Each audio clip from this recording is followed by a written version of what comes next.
All right, today I'm going to be showing you how to do the rear brake pads and rotors on a 2011 Toyota Tundra. Now this is similar to all the Tundras, very simple. You're going to need a 17 millimeter, and then for the caliper and the caliper bracket, and then a spreader for the piston caliper, some grease, and then I think it's a 21 or 22 millimeter for the lug nuts. I have aftermarket wheels, so don't know the original equipment ones. But if you haven't already, give it a thumbs up, comment down below if you have any questions, and hit that subscribe button for more upcoming videos in the future. And we'll go ahead and start this video after the intro.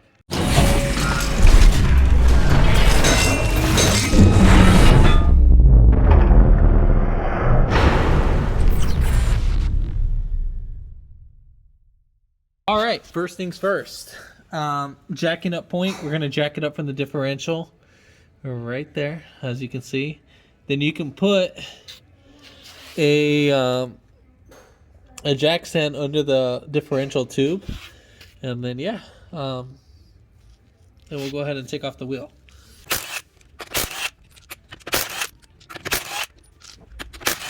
All right, so we're gonna have four 17 millimeter bolts. Very simple. So we're gonna have 1, 2. These are gonna be our 2 guide pins for the caliper. And then for the caliper bracket, it's going to be 1 and then 2. Where are you? Right there. Down below, right there, that one.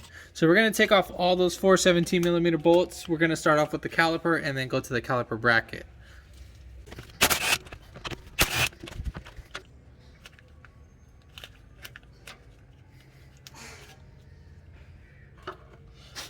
So you're going to pull these pins back just like that. There's nothing special. You can mix and match them, so just be aware of that. Now, normally, if sometimes one might have a little rubber boot on the bottom or on the top, make sure if it does have a rubber, just pay attention to which one comes off. And if none of them, if they both look the same, then you can intermatch these. But for this one, you can't intermatch them. All right, so now we'll go ahead and pull off the caliper. I know the pads look brand new, but customer doesn't like the quality of the pads, so that's why we're changing them. All right, so we're gonna go ahead and take off this one, the caliper bracket itself. As we're taking off the caliper bracket, make sure you hold it. All right, so now we're gonna go ahead and pull off the rotor. Make sure your emergency brake cable is not on. Then right here on this rotor, we have a little rubber boot.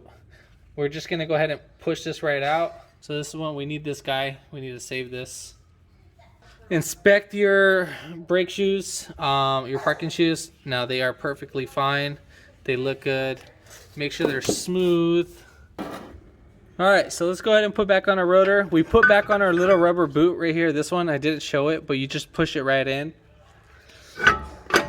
And then we'll just sit in our rotor like that. All right, so now for our caliper, we're gonna go ahead and pull the pads off.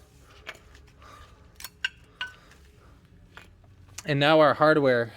Pay attention to how your hardware goes. These ones are very loose, so we're gonna go ahead and replace these.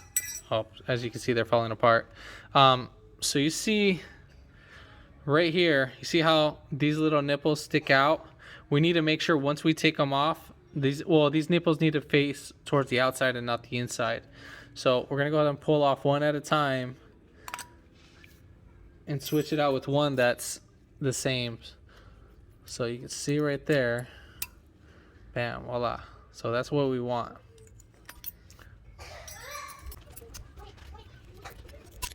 So also when putting these guys in, let me show you something. So you want to start from the inside. So you want them facing down like that. So you want to edge them in just like that. And then as you put them in, just slide your thumb over to the right. Just like that. So we can put a little pressure over there. All right, cool beans. We're ready to go ahead and install this guy.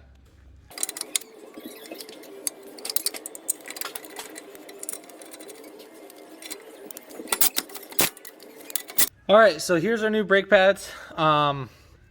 See how the rotor is and then where the caliper's at? So the rotor is going to be spinning clockwise and the caliper bracket is on this side.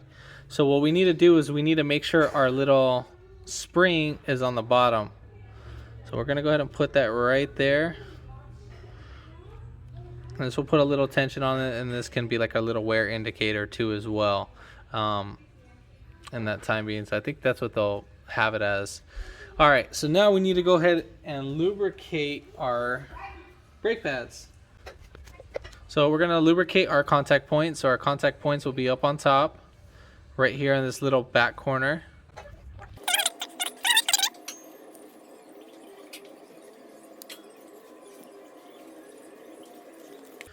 All right, so now we're ready to install our pads. Nothing too crazy, very simple. Our pads should slide in like this.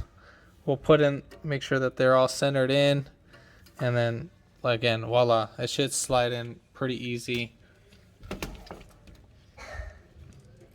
And the same thing, start with the bottom and then go from the top. All right, now as for the caliper, what we're gonna go ahead and do is that we're gonna go ahead and squeeze this piston right here. So we'll squeeze this. You can either use the tool, part number is 27111. You can get that from your local auto parts store. AutoZone carries it. So I'm just gonna clamp this down. Should even clamp pretty hard. Should just go right down. So what I'm doing is I'm squeezing it right there at the metal ring itself, not the boot, the ring. So once we're done compressing it all the way, we're ready to put it in our caliper. So as we are putting in our caliper,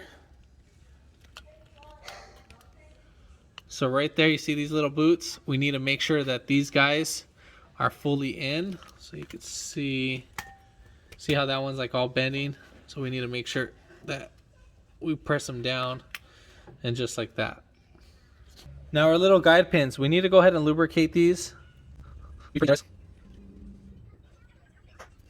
All right, so now we're ready to install these guys. So what we're gonna go ahead and do is that we're gonna slide these guys right in, wiggle them around to make sure that they fully seat in. So just like that. And then we'll just go ahead and thread them in by hand. So now we are ready to impact away.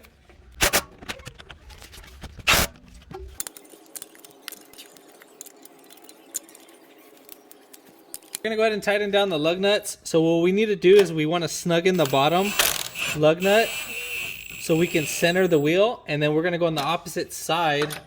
We just want to get the lug nut fully seated, and then same thing with the other lug nut. So the opposite of each other, we want to get those both centered in so that the wheel is not off balance, and you can impact it in sideways or cockeyed or whatever. So after you're done doing that, we're gonna go ahead and tighten the bolt in the star pattern. So 1, 2, 3, 4, and 5.